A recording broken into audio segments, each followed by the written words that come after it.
Thanks for tuning in to another episode of the Tan and J-Man Show. Before we go any further, please give us a rating on Apple Podcasts. If you want to stay up to date with all that's happening in Tan and J-Man Show Nation, like us on Facebook, follow us on Twitter and Instagram at Tan and J-Man Show. Hope you guys enjoy this episode, so stay tuned.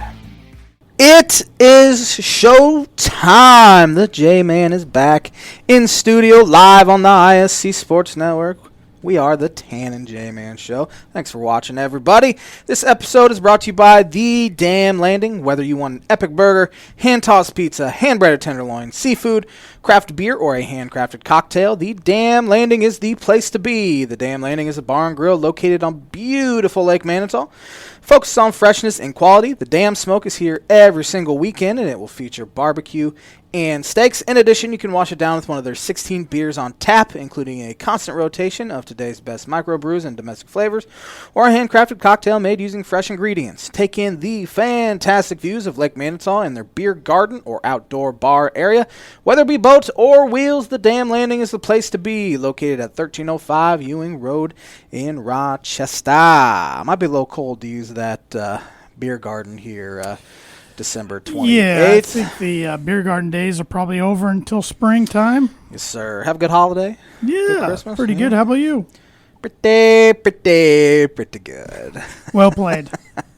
I was setting you up to set me up for. You're always thinking 2 steps ahead. That's the way my brain works. I'm surprised my brain's working this good on Monday. Did you get everything you asked Santa Claus for? Yes, Santa Claus was very, very good to J-Man. No coal in the stocking this year. Not this year. Not this year. Got some toothpaste. It's about close enough. Stocking. Thanks, need Mom. You need it. Anyway, got some birdie bogey? I got some birdie bogey. Yeah, I was gonna say you're up. Chiefs question, so prepare yourself. Oh, I feel dirty already. A few weeks. I actually screenshot this like 3 weeks ago, and it's still relevant. Oh yeah, big time. Travis Kelce became the first tight end ever to have 5 1,000-yard seasons in a career. 3 other players had 4 1,000-yard receiving seasons in a career. Can you name those 3 players? Tight ends. I know one for sure, but one's probably pretty easy. The other 2 are a little more difficult. But Birdie Bogeys brought to you by Noble Gnome LLC. Fresh, locally grown, nutrient-dense produce from Bryce and Katie Romine of Mentone, Indiana. Like them on Facebook, follow them on Instagram, and check out their website, noblegnomellc.com. Get your veggies. You know, I tried that last week. Didn't go very well? Didn't go very well. I think I forgot to do it the week before, and I was very upset at myself. I think you did. It's a J-Man staple. It can't be replicated. I can't forget ever again. It's all you. It's just like waving at the start and end of the show. It's all you. It can't be replicated by anybody else. But I do appreciate and thank my dad for filling in last week. It was fun to get him on the show. I think it was the second time he filled in this past year, but he's filled in a handful of times now over the past 4 years. Biggie always does a heck of a job. I mean, tonight's our last episode of 2020. Of course, it's our last episode of season 4. Of the Tan and J-Man Show, so we'll be coming at you with the debut for season 5 next week. Next Monday. Yeah, next Monday. Man. No weeks off. No weeks off, but hopefully we'll bring some new fun content and episodes your way next year. If you want us to add anything to our shows, or if you can think of anything we can incorporate to make it more enjoyable for you to watch or listen, please let us know. Just hit Josh and I up on Facebook or Twitter or text us or whatever. I got an idea. Okay. Bare knuckle boxing. I've always wanted to take a swing at you, T-Dog. That sounds awful. I don't like my chances there. But you're soft too, so that's a good point. We're both soft, so that wouldn't go over well. But I'm sure everybody would. They'd really enjoy get a kick out of watching it. But hopefully, we're hoping to maybe bring some more interviews to you in 2021 on the side, away from our weekly episodes on Monday. I know we got one kind of in the can. Just got to figure out a date to get that going. But yeah, so anything we can do to make this show more enjoyable for you to watch or listen to, because we really appreciate you sticking with us every week, especially through this year in 2020. It's been difficult, unlike any other. I mean, there was a point where there was a couple weeks in a row. I remember Josh and I were having conversations. I was like, I don't know how much longer we can keep this going until we got to take a break. And luckily, we got through it. Somehow. Never took a break. It was all sort of a blur to me. Like it Feels just like a long time ago. It was such a crappy year, yet it's gone so dang fast that we somehow survived it. Yeah, it was a lot of lists, a lot of different thinking. We got tired of doing lists and countdowns and different things like that, but got through it, and hopefully 2021's more of a regular sports year. But I know I told you I kind of wanted to start with NFL, but now I'm switching gears after talking like that. Let's do a little review, sports year in review sports-wise for 2020. Well, it kind of started with Louisiana State University winning the national championship. Seems like so long ago, and I mean, it's been a year. But they just dominated the Clemson Tigers. And Joe Burrow put up a season unlike we've ever seen in college football. I don't know if we'll ever see a season like it again either. Yeah. Especially at the SEC level, where defenses are just so good. Mm-hmm. We've seen it at places like Hawaii, and Houston had those good years. Texas Tech, even SMU. But they don't win like LSU does, but they don't put up the titles. statistics. But it started with that, and then, as the season went along, playoffs went along, Kansas City Chiefs got down 10-plus points in all three of their playoff games, and they somehow come back and win a Super Bowl.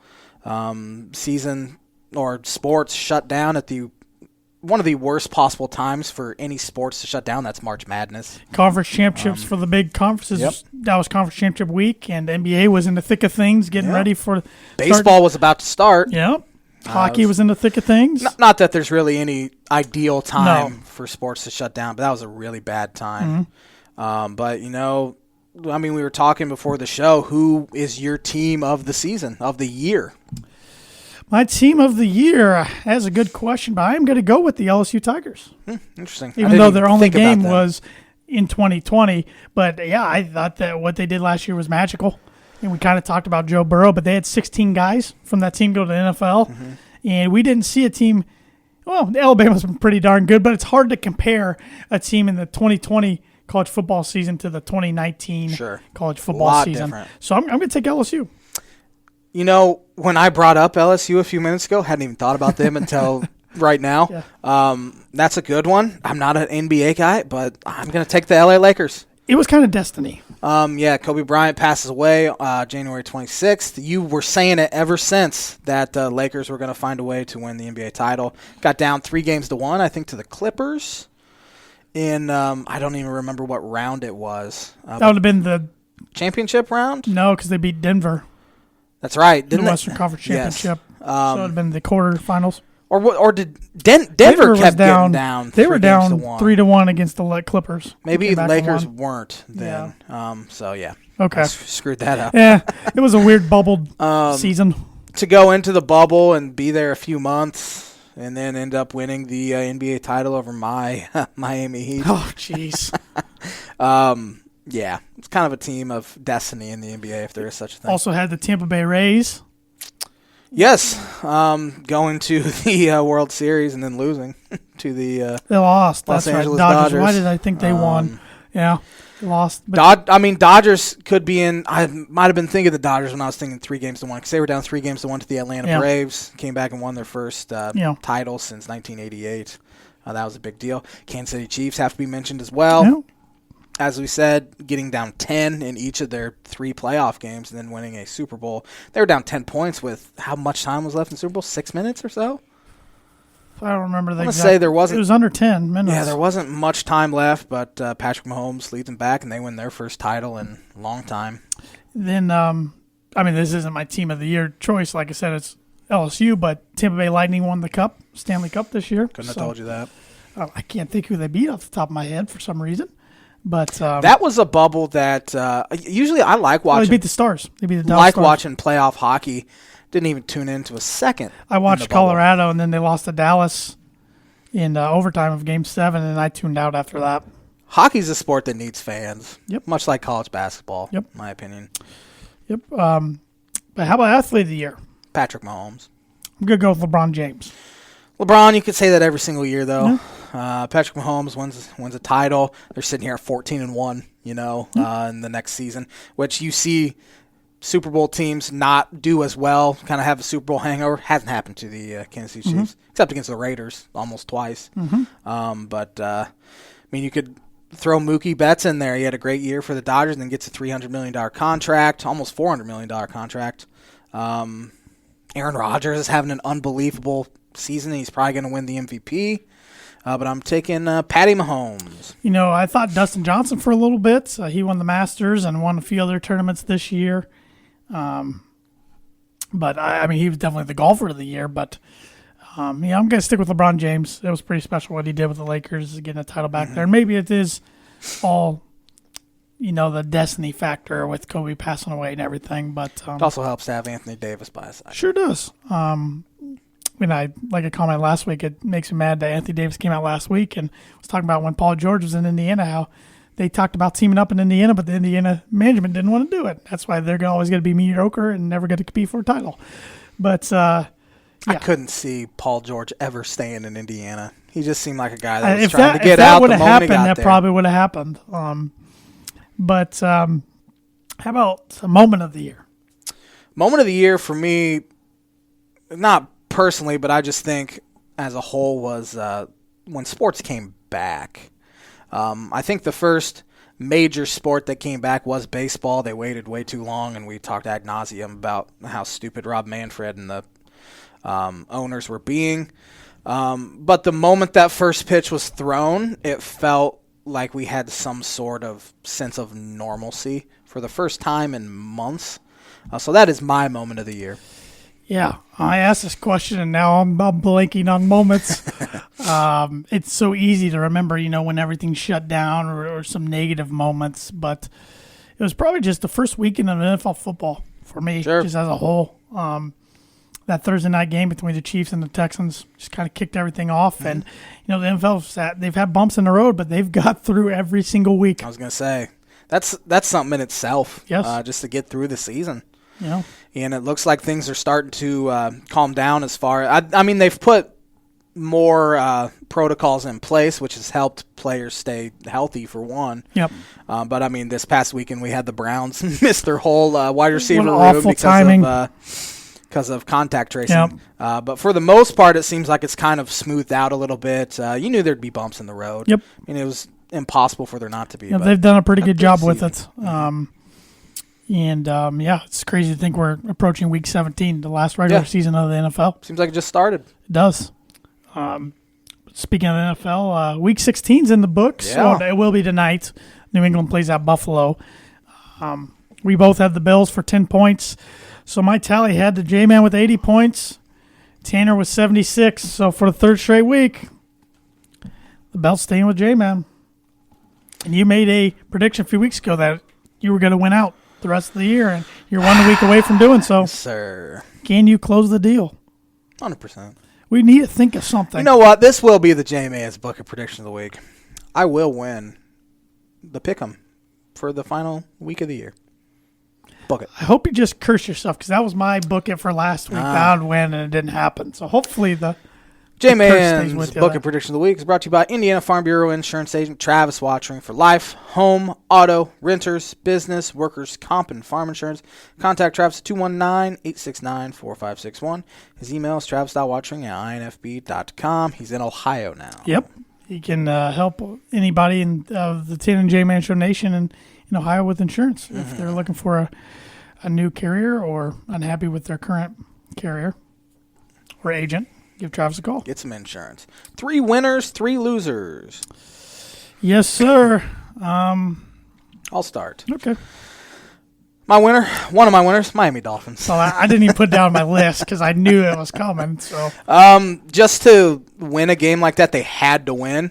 Their playoff odds were going to drop from like 46% to 8% had they lost to the Las Vegas Raiders. And the way they win, kind of back and forth in the final 4 minutes. Nelson Aguilar has an 85-yard touchdown that he got away with an egregious push-off, but that's a good thing that didn't come back to play into it because that would have really made me upset. NFL pass interference needs to change to the college rule. 15 yards, not a spot foul. Mm-hmm. And college football needs to change their targeting rule to the NFL's. I've been saying it for years. Yep. And then it's annoying. The Byron Jones pass interference late. But anyway, Dolphins won in spite of those two really. One no call that should have been called and one call that should not have been called. But anyway, then Ryan Fitzpatrick gets his face ripped off, his neck completely separated from his body and still somehow makes that throw. I've watched that thing 40 times, have no idea how he threw it right on the money to Matt Collins. It's magic. That's the only explanation. Raiders are going to Raider, and they Raidered so hard. That was just a classic Raiders loss right there. Went for the field goal instead of the, See, I felt like they settled, but they didn't really settle. It made sense at the time because if Josh Jacobs would have scored, there would have been a minute left, and a touchdown would have won it. Or at least, at the very least, could have tied it. They would have had to go for a 2 if the Raiders would have gotten it. But Dolphins end up winning, and now they have so many opportunities to get in the playoffs. They win, they're in. Just win. Or they can have a Browns loss to the Steelers, although Browns are 7-point favorites because Pittsburgh has nothing to play for. Bills really don't have much to play for either, so hopefully they sit their guys. Could have a Colts loss at Jacksonville. They're 14-point favorites. And then a Baltimore loss against the Cincinnati Bengals. I think they're double-digit favorites as well. So Dolphins just need to win this week to get in. Yep. Once you got a scenario where you can win and get in, just win. You don't want to rely on anyone else. Dolphins have the much tougher game out of any of them, and it'd be so Dolphins to win 10 games and still miss the playoffs. Even if they do miss the playoffs, though, it's been a fun season. Just complete rebuild. In year 2, they're winning 10 games and even in this spot. And the Houston Texans lost on Sunday, and the Dolphins have their first and second round picks. Dolphins would be picking 3rd in the NFL draft here in 2021. So it was a really good day. Yep, really good weekend. They're set up for success in the future. Should be, no matter what. One of my winners, sticking with the AFC East, how about the Jets? Why not? Sure. Why not? Didn't see this ball club win in 2 games this year after the horrendous start they got off to, but they really should have 3 wins. They should have beat the Raiders, which the Raiders, this loss kind of cancels out that win. But they beat the Browns, who are down without 4 or 5 wide receivers, like you mentioned, but they got it done, and it'll be interesting come next Monday, a week from now, when we're talking about Black Monday, to see if they made a directional change, a head coach or not. They have to. I would think so, but can't put anything past the Jets, though. Nope. Pittsburgh Steelers, another one of my winners. They're another one of mine, too. They win the AFC North. They needed a win in the worst way. They'd lost 3 in a row to some not very good football teams, Washington football team, Cincinnati Bengals. They needed a win, and they got it. Had to come back from 24-7 down, but they did it. Yep. My last winner on my list is the Dallas Cowboys. Starting to right in it, man. Find a little streak now. This NFC East race has got to come down to the Sunday night game this week. It's wild, but it's pathetic they put it on, though. Are you surprised? I'm not surprised. They always go with an NFC East team.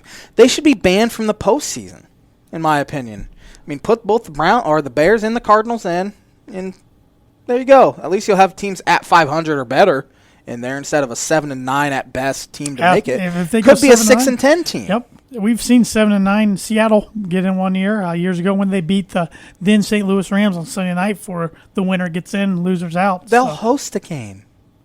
Seattle hosted the Saints when they won. The Beastquake.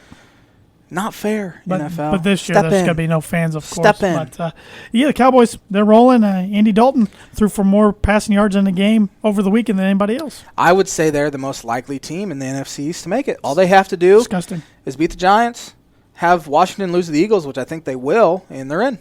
Zeke Elliott, rushing touchdown since Dak Prescott got hurt. 0.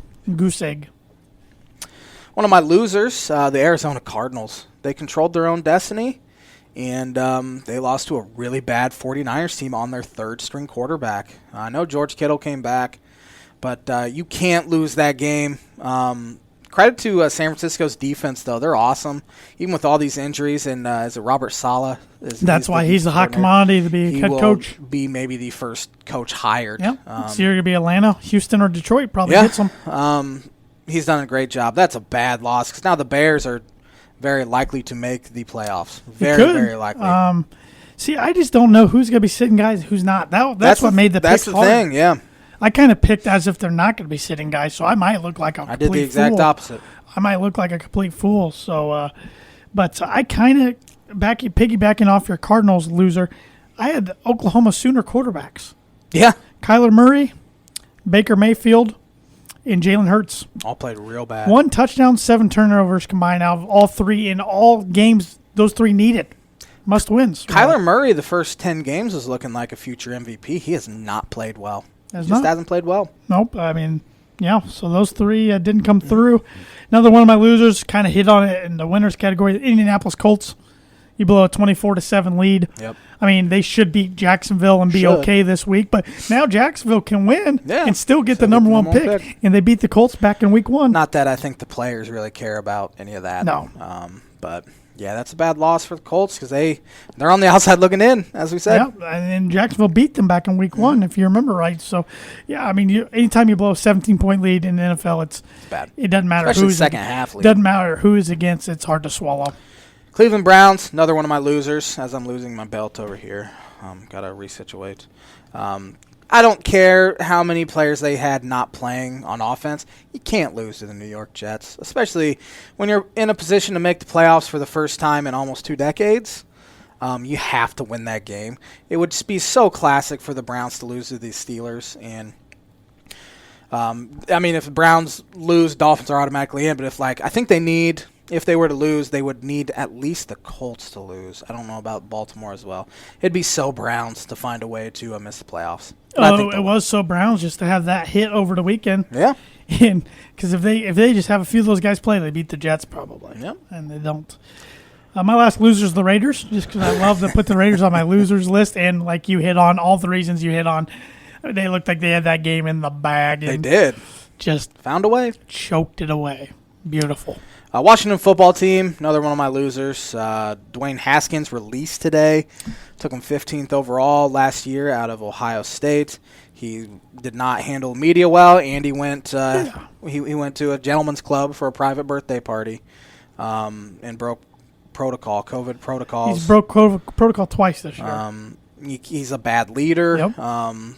He blew off the media, as I said, even though PR was trying to get him. He hasn't played well. Nope. And then they lose to a bad Carolina Panthers team. Will Alex Smith be back for him this week? It sounds like he's eligible to be. I didn't know they put him on the IR, and they must have. The return IR, the 3-week one that they started this year. Because if he couldn't go, who would go? Well, they played Taylor Heineke, who did he play for? I want to say Carolina last year. I honestly don't know. I don't remember. Yeah, it'd be him. He didn't play bad in the second half. Heineke was the guy who came in. I thought they had signed Allen from Carolina. He broke his ankle or something. Remember earlier in the year? Yeah. You're right. Yeah, they've so gone probably through is a Carolina guy since it's Ron Rivera. That makes sense. Okay. Yeah. I think they've been through 4 quarterbacks now. And they're sitting there. If they win, they're in. It's pathetic. Your Miami Dolphins at the Buffalo Bills. Dolphins can't worry about anyone else. They just have to win. But then I'm taking them 1 point. I took the Bills. Like I said, I'm going in thinking all the guys are going to play for teams. I don't know why. It's hard to guess that as of Monday. I'm taking the Bills for 6. I think the Dolphins will win regardless. I feel like winning that game on Saturday just feels like they're a team of destiny to make it at least. Short leash for Tua. Very short leash. The benching made sense on Saturday. I still wasn't very happy with it, but then obviously the outcome was great. The offense is just so much different because Chan Gailey opens it up for Fitz. He doesn't let Tua do a single thing, and it's so frustrating. I had a laugh in our group text message after the game. I asked J-Man, I said, so who starts next week? He said, Fitz. Got to be Fitz. Like a couple minutes later, it was announced that's Tua. I do like that Brian Flores stuck with Tua in the mess with his confidence if you don't. I mean, Flores could not care less about what the media says, which I really, really like. Yep. Just no BS with him at all. But I think very, very short leash.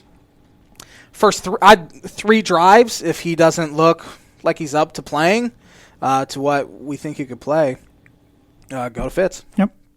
Gotta win a game and you're in. The Baltimore Ravens at the Cincinnati Bengals. Baltimore for 16. Cincinnati's been playing a lot better, but Baltimore's been rolling, helped by a easy schedule down the stretch. I got Baltimore for 15. It has been impressive that Cincinnati's got a couple wins as of late, but Brandon Allen's playing really well. The Ravens are dangerous. They were my dangerous Super Bowl pick at the beginning of the year. They can get hot. Say they end up, I don't know what seed they'd end up with. Really, any of the wild card seeds. I think they'll win a game. Yeah. I think Pittsburgh's the least dangerous division winner in the AFC. I can't argue with you there. So the Pittsburgh Steelers at the Cleveland Browns. Pittsburgh, I doubt. I got the Ravens for 15. I don't know if I said that or not. Did I say that? Sorry.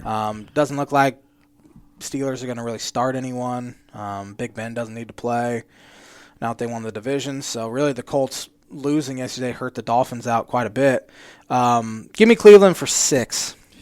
I got Cleveland as well. I think they're going to be motivated to come back and get a big win, especially what happened this week with the contact tracing situation. But I'm only putting 3 on them.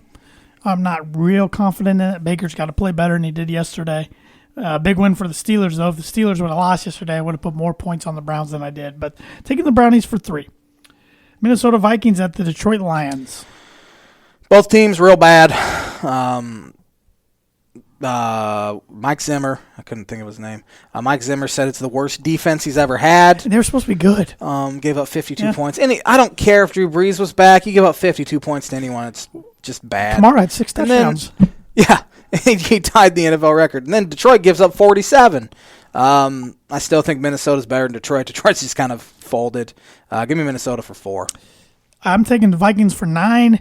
Is this Matthew Stafford's last game in a Lions uniform? They need to go in a different direction. They fired their GM. Assume he'll want to pick his head coach, pick his quarterback. I assume so. New York Jets at the New England Patriots. I don't think the Jets win this one. Give me the Patriots for 7. Taking the Pats for 10. I agree with you. I think the Pats keep it relatively close tonight against the Bills. They're out of the playoffs, but I think Bill doesn't let them end the season without a fight. Why not start Jarrett Stidham? They obviously don't think he's anything. Cam is done. I don't think he'll ever start a meaningful football game again. Wouldn't shock me if the Patriots make a big move and trade up well into the first round to get a quarterback. They need one. I just see what you have in Stidham. You know what you have in Cam Newton, and it's not good. Yeah, I mean, they've played Stidham a little bit late last year. Very, very little. Late, not last year, but early this year. Yeah. And then they're getting killed by someone. Yeah, Chiefs. I feel like he played against the Chiefs a decent amount. He did play against the Chiefs. And then, you might as well play, see what you got. Maybe they just really don't think, based on what they've seen in practice, that he's worth it, but that's risky. Like I said, I like the Patriots for 10. Dallas Cowboys at the New York Football Giants. Give me Dallas for 2. They're playing well. The defense is a lot better. Daniel Jones is just not it for the New York Giants. Did he even play this He's past? He's hurt, man. Is he hurt? He's got a knee hurt on one side, hamstring on the other, so he can't move. So they shouldn't be playing him. He just can't move. Giants need to go in a different direction. I don't think they will, though. They should. But I like the Cowboys for 4. Falcons at Buccaneers. Bucks need to start out hot. They finally did it on Saturday against the Lions. My God, it was over at halftime. Yeah, Tom Brady didn't see a snap in the second half, and he still had over 300 yards and 4 touchdowns. Give me Tampa Bay large for 12. I got Tampa Bay for 11, so we're thinking pretty similar there. New Orleans at Carolina. Carolina's team plays hard for Matt Rule. I don't fault that. New Orleans still fighting for that number 1 seed, although Green Bay's pretty dang good, and they haven't locked it up yet, I don't think. Give me New Orleans for 10. Seattle can still get the 1 seed. Interesting. I got the Saints for 14. Going big on the guys in the black and gold there. Speaking of the Packers at the Bears. Interesting matchup now all of a sudden. Yeah, Bears have been rolling here, but look at the defenses they played. Worst defense Mike Zimmer's ever coached. Worst defense I've ever seen in the Detroit Lions. Terrible Jacksonville team. One of the worst teams I've ever seen play in the NFL, Jacksonville. Then a just underachieving, garbage Houston Texans team. Finally get to play a good team in the Green Bay Packers. Doesn't end well for the Chicago Bears. Packers for 11. You did mention the bad defenses they've played, but they got to play who's on the schedule. It's the first time since 1965 the Bears have scored 30 or more points 4 straight weeks. They're in for a rude awakening. But I have the Packers in a close one. 8 points on the Packers. Jaguars at Colts. Colts for 15. I just think Colts are too good. They want revenge for week 1. That was Jacksonville's only win. Was against the Colts, and they beat them pretty handily. But Colts roll. I got Colts for 16. They win. They're in. Can't afford to lose this one. And really, in my mind, when I made the pick, I'm like, Jacksonville doesn't want to win this week. But like we mentioned, it doesn't matter. They've already locked up the first pick. So they can play Gardner this week, and they don't have to proclaim that he lost out on the QB battle against Mike Glennon for the week. Kind of all read between the lines there. But yeah, Colts for 16. Tennessee at Houston. Deshaun Watson probably shouldn't be playing, but it sounds like he's going to. But still, give me Tennessee for 9. J.J. Watt came out pretty strongly. I loved everything he said. Couldn't agree more with his statements after the game yesterday. But I'm taking the Titans for 13. Going big on Tennessee. Because they're still not in the playoffs yet. If they would lose, there's a way they could miss the playoffs. Miss the playoffs, yeah. Which is crazy. They didn't like the snow last night up there in Green Bay. That's why I'm saying if Green Bay gets home field advantage, that's the one team it's really going to help over others. Chargers at the Chiefs. Justin Herbert becomes the all-time rookie touchdown pass leader. Does not carry over, though. Chiefs still haven't been playing that great here. They locked up the 1 seed. Will Mahomes play much? I bet he plays a half. I still think Chad Henne's too good for the Los Angeles Chargers. Give me KC for 14. And the Chargers without Keenan Allen, without Hunter Henry, they're pretty banged up. Chiefs have too much talent even without Mahomes. Mm-hmm. Give me the Chiefs for 12. The Cardinals at the Rams. Cardinals, if they lose, they're done. If they win, they need the Bears to lose. But I don't see Arizona going into Los Angeles beating the Rams because Rams still need I think they clinched. Oh, no, they lost yesterday. And Goff broke his thumb. His throwing hand. They don't know if he's going to play right now. And his backup's like Wolf from is he from Wake Forest? I had never heard of the guy until I read his name. Man, I don't know. I'm taking the Cardinals for 5. Can I? You could switch. Well, can I do if Goff plays, give me the Rams for 5? No. Why? We haven't done it that way all year. You're not doing that week 17 now. I want that belt back. Give me Rams for 5. All right. I'm going to stick with Fair. it. Be different. That might be the difference maker. It might be. We've been pretty close on a lot of them. Raiders at Broncos. This I picked Denver to win for 3 points. I don't know why I did that. Picked the Broncos for 1 because I just can't pick the Raiders. And neither team's. The way the Raiders lost, that could be. They could just be. I mean, they got nothing to play for. Nothing. I mean, and the Broncos got whooped by the Raiders the first time they played this year. So give me Denver. I think I've picked Denver maybe 3 times this year. I haven't looked at the line yet, but assuming the Raiders are favored, assuming the Broncos haven't been favored 1 week all year, even against the Jets.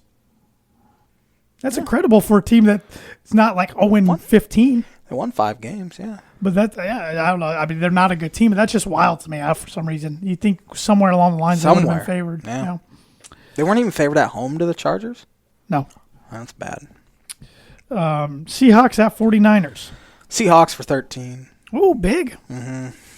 Seahawks for 7. I don't like the amount of points I have on that. I kind of wish I went higher, but Seahawks offense hasn't been that great here. No, really since like week 8, they haven't been great. So, and the Sunday nighter, the Washington football team at the Philadelphia Eagles. Yeah, I'm going to protest and not watch a second of that one, especially after the Dolphins lose and all the other 3 teams win. And I won't want to watch football the rest of my life.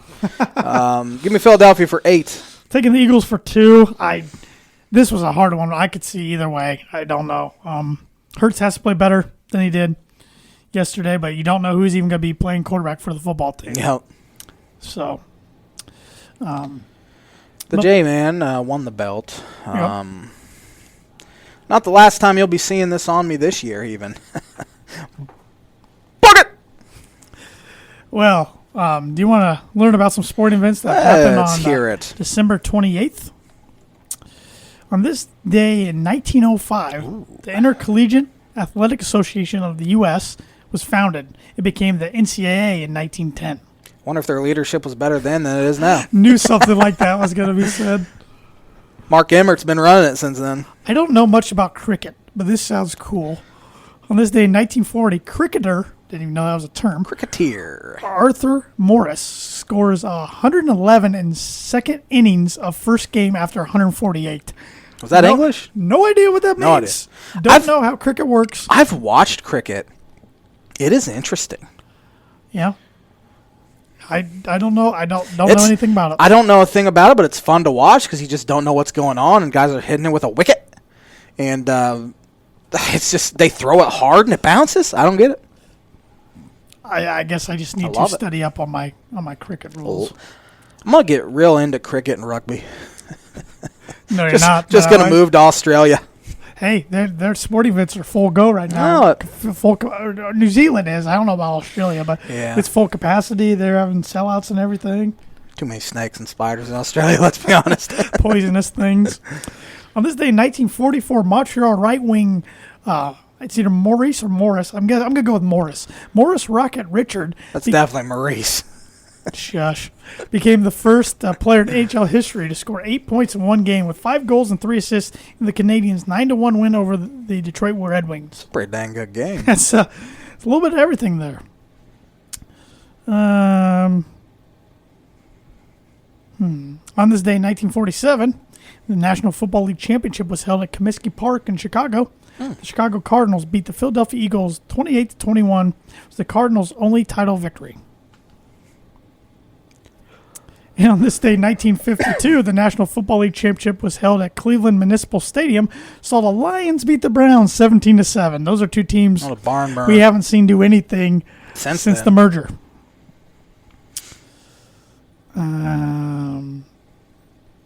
Let's see.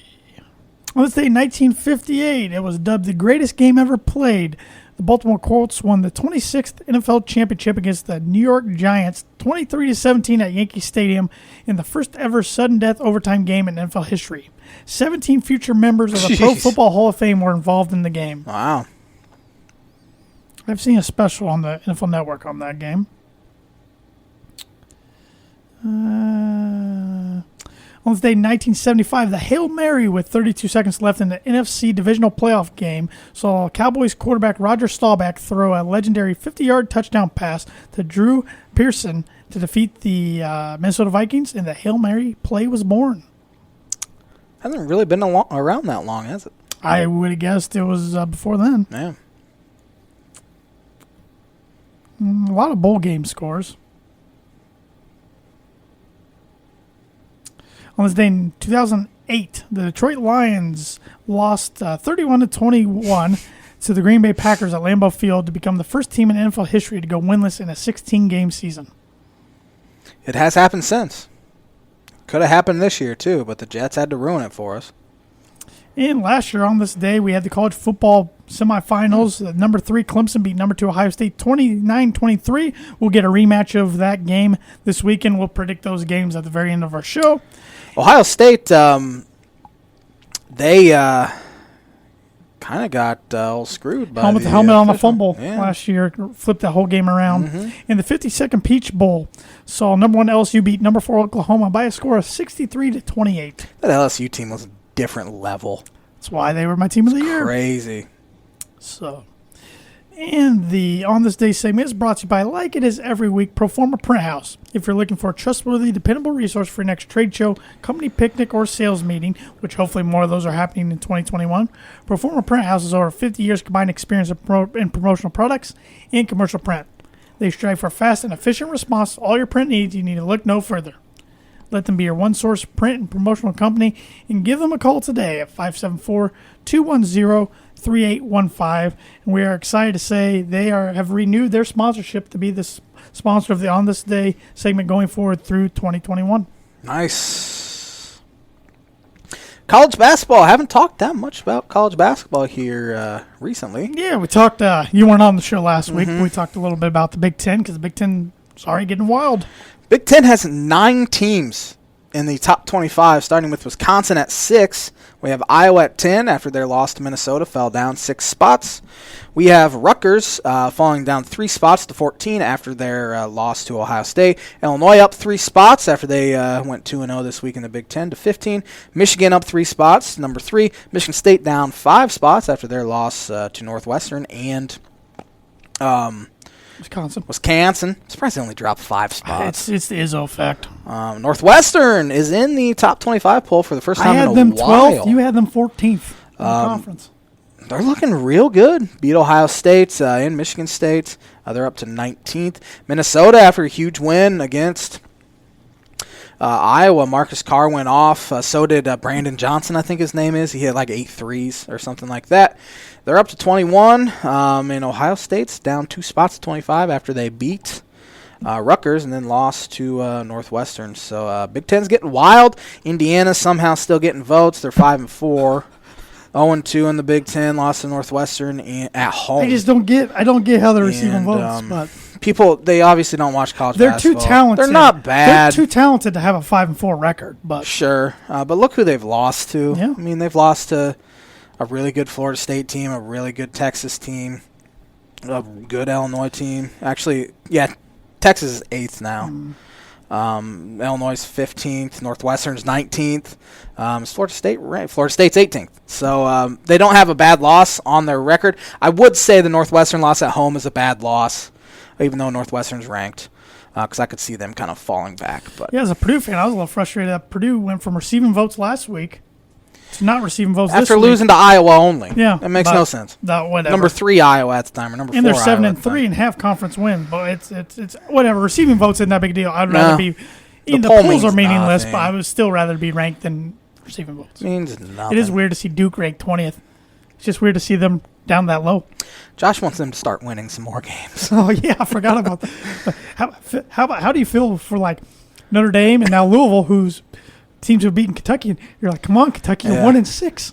Notre Dame's not very good either, and they really took it to them until Kentucky came back. Yeah, 1 by 1. And then Wisconsin beats Louisville by 40 though. Oh, that's a good point. So they're not very good either, I don't think. I wonder if Illinois ever started 1-6. I know Purdue in 123 years of Purdue basketball has never started 1-6. Illinois, ever. Underwood's first year, I think, started 4-12.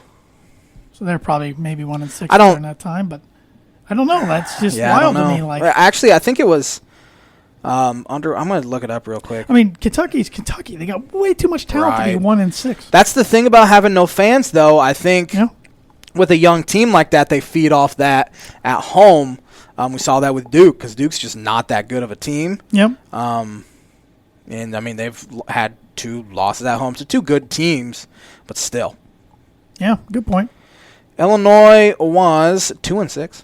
Yeah, not 1-6. 18-19. Yeah, they were 4-12 to start that year. That was a rough year. That was a really young team that had to go to the Maui and play number 3 Gonzaga.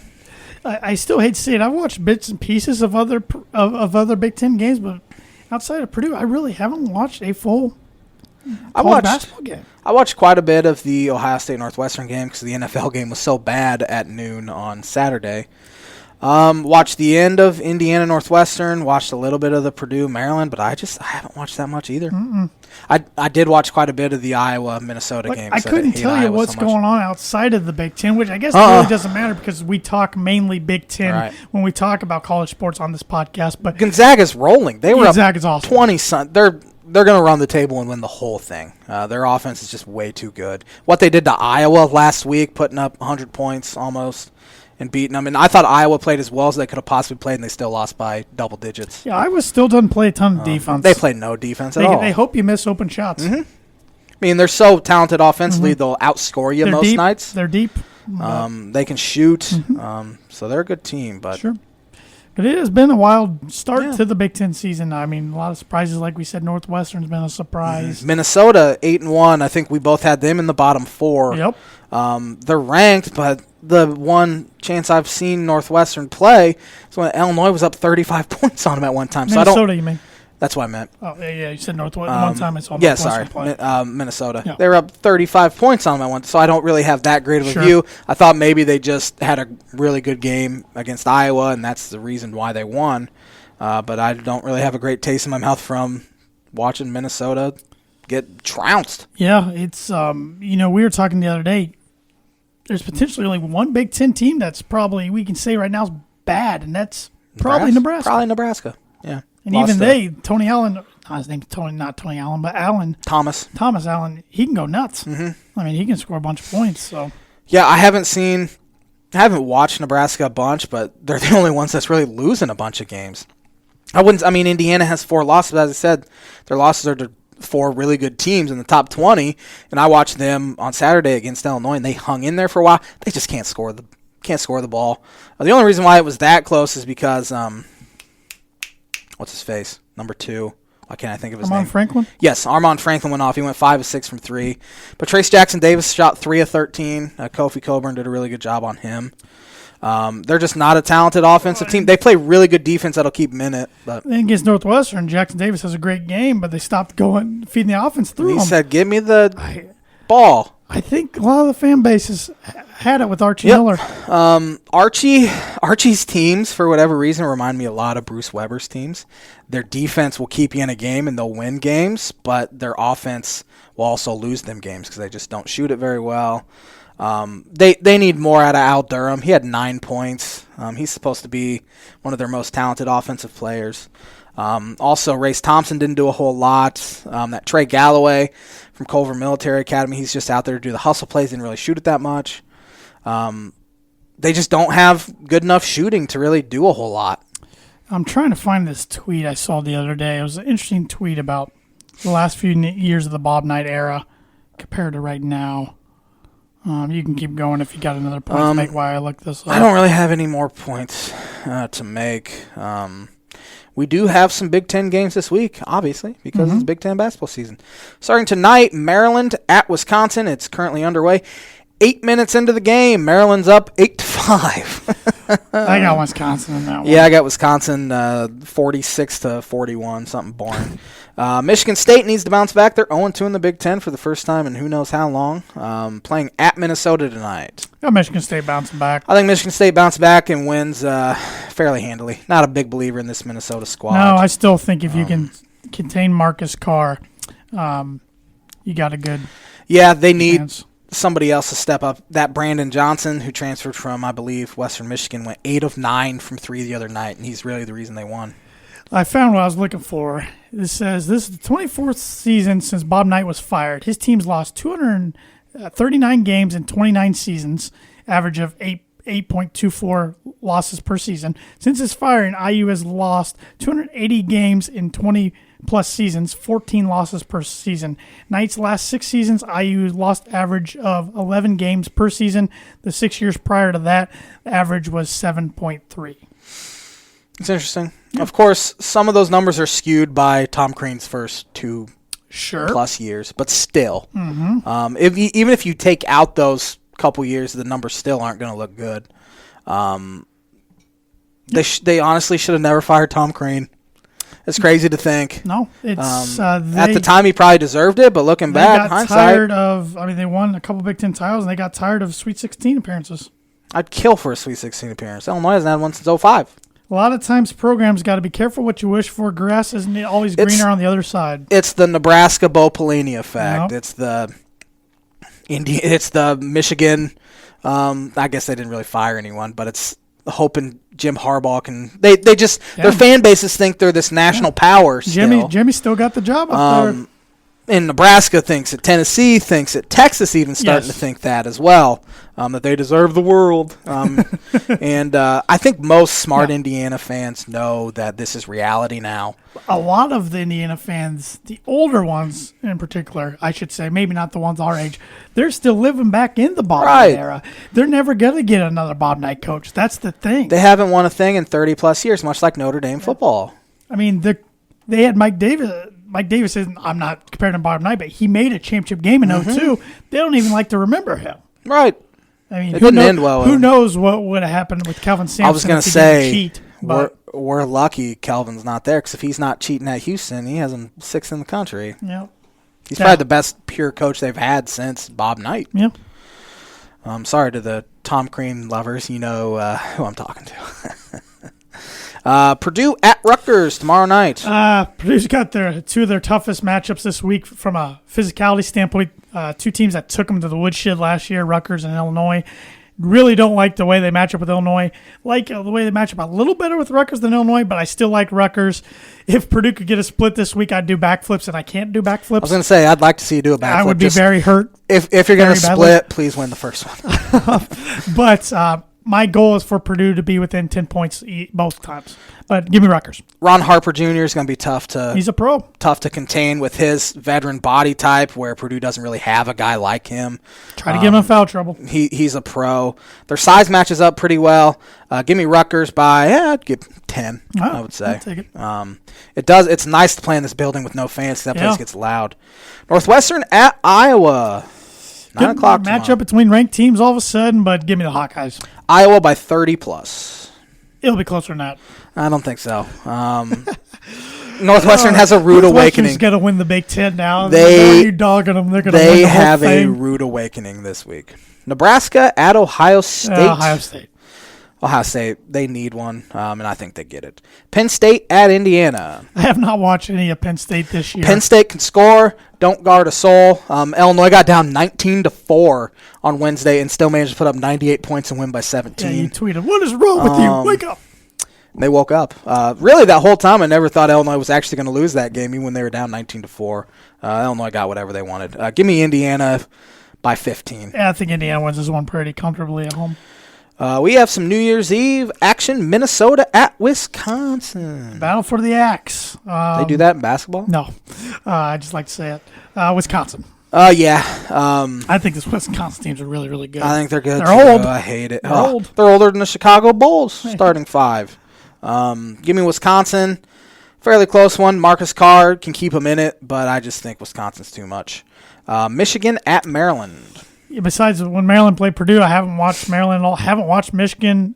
I take that back. I watched a little bit of their game the other night. Give me the Wolverines on the road. Give me the Terps, just to switch it up a little bit. Yeah, we haven't really disagreed. I keep thinking, well, they're going on the road in the Big Ten. There's no fans. Matter. I know. So weird. Michigan's 7-0 though, but give me the Terps. Oh, really? I did not know they're 7-0. 2-0 in the Big Ten. Yeah, no games Friday, January 1. Saturday, have 3 games. Iowa at Rutgers. I'll take Scarlet Knights in this one. Close game. Iowa doesn't. I mean, Luka Garza's so physical. Yeah. So physical, and he gets beat up down there.